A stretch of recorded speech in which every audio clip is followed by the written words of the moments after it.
ಕರ್ನಾಟಕದಲ್ಲಿ ಮುಂಗಾರು ಅಧಿವೇಶನಕ್ಕೂ ಮುನ್ನ ಸಚಿವ ಸಂಪುಟ ವಿಸ್ತರಣೆ ಆಗಲ್ಲ ಅನ್ನೋ ಸೂಚನೆಯಂತೂ ಸಿಕ್ಕಿದೆ. ಒಂದೊಮ್ಮೆ ಸಂಪುಟ ವಿಸ್ತರಣೆ ನಡೆಯದೇ ಇದ್ರೆ ಸಿಎಂ ಡಿಕೆ ಶಿವಕುಮಾರ್ ಮುಂದಿನ ಸವಾಲುಗಳು ಏನು? ಇದರ ಬಗ್ಗೆ ಒಂದು ವರದಿ ಇದೆ, ನೋಡ್ಕೊಂಬನ್ನಿ.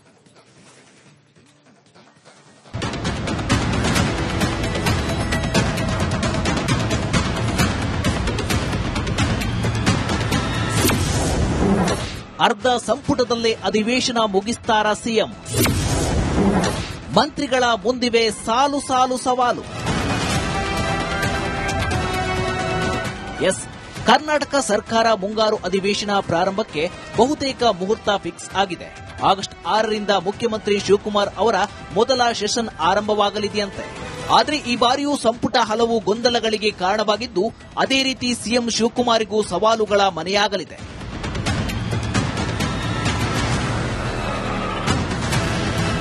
ಮುಂಗಾರು ಅಧಿವೇಶನಕ್ಕೆ ಸಿದ್ಧವಾಗ್ತಿರೋ ಸಿಎಂ ಮುಂದೆ ಇರೋ ಮೊದಲ ಸವಾಲು ಅಂದ್ರೆ ಸಂಪುಟ ವಿಸ್ತರಣೆ. ಒಂದೊಮ್ಮೆ ಸಂಪುಟ ವಿಸ್ತರಣೆಯಾಗದಿದ್ರೂ ಅಧಿವೇಶನಕ್ಕೇನು ತೊಂದರೆ ಇಲ್ಲ.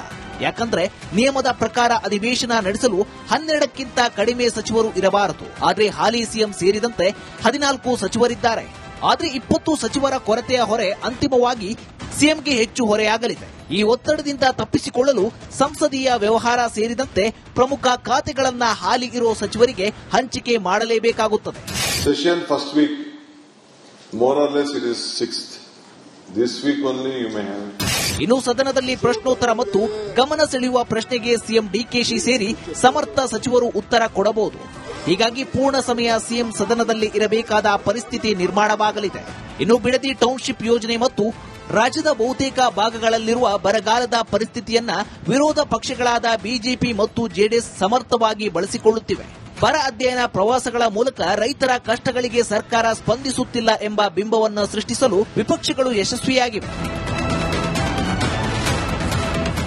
ಇದಕ್ಕೆಲ್ಲ ಆಡಳಿತಾತ್ಮಕ ಪರಿಹಾರ ಕಾರ್ಯಗಳನ್ನು ಚುರುಕುಗೊಳಿಸುವುದರ ಜೊತೆಗೆ ವಿಪಕ್ಷಗಳ ರಾಜಕೀಯ ಆರೋಪಗಳಿಗೆ ಅಂಕಿ ಅಂಶಗಳ ಸಮೇತ ಉತ್ತರ ನೀಡಬೇಕಾದ ಜವಾಬ್ದಾರಿ ಸರ್ಕಾರದ ಮೇಲಿದೆ. ನಾನು 6ನೇ ತಾರೀಕು ಅಸೆಂಬ್ಲಿ ಕರೀತಾ ಇದ್ದೀನಿ. ನಂಬರ್ 1. ಈಗ ಮುಂಚಿತವಾಗೇನೆ ಈಗ ನನಗೇನು ಲೇಟ್ ಏನಿಲ್ಲ. ಅವ್ರು ನನಗೆ ಟೈಮ್ ಕೊಟ್ಟಾಗ ಒಂದಿನ ನನಗೆ ಬೇರೆ ಕೆಲಸ ಇದೆ, ಒಂದಿನ ಹೋಗಿ ಬರ್ತೀನಿ. ಅದಾದ್ಮೇಲೆ ಅವರು ಡೇಟ್ ಕೊಡ್ತಾರೆ, ನನಗೆ ಇನ್ನೊಂದು 3-4 ದಿನದಲ್ಲಿ ಡೇಟ್ ಕೊಡ್ತಾರೆ. 3-4 ದಿನದಲ್ಲಿ ಡೇಟ್ ಕೊಟ್ಟಾಗ ನಾನು ಹೋಗಿ ಬರ್ತೀನಿ. ಸದನದೊಳಗೆ ವಿರೋಧ ಪಕ್ಷಗಳನ್ನ ಸಮರ್ಥವಾಗಿ ಎದುರಿಸುವುದು ಒಂದು ಸವಾಲಾದ್ರೆ, ಅಧಿವೇಶನದ ಒಳಗೆ ಸಂಪುಟ ವಿಸ್ತರಣೆ ಆಗುತ್ತೆ ಅಂತ ಖುಷಿಯಾಗಿದ್ದ ಕಾಂಗ್ರೆಸ್ ಶಾಸಕರಿಗೆ ಮತ್ತೆ ನಿರಾಸೆಯಾಗಿದೆ. ಹೀಗಾಗಿ ಸಚಿವಾಕಾಂಕ್ಷಿಗಳು ಒಳಗೊಳಗೆ ಕುದಿಯುತ್ತಿದ್ದು, ಈ ಪರಿಸ್ಥಿತಿಯನ್ನ ರಾಜಕೀಯವಾಗಿ ನಿಭಾಯಿಸಬೇಕಾಗುತ್ತದೆ.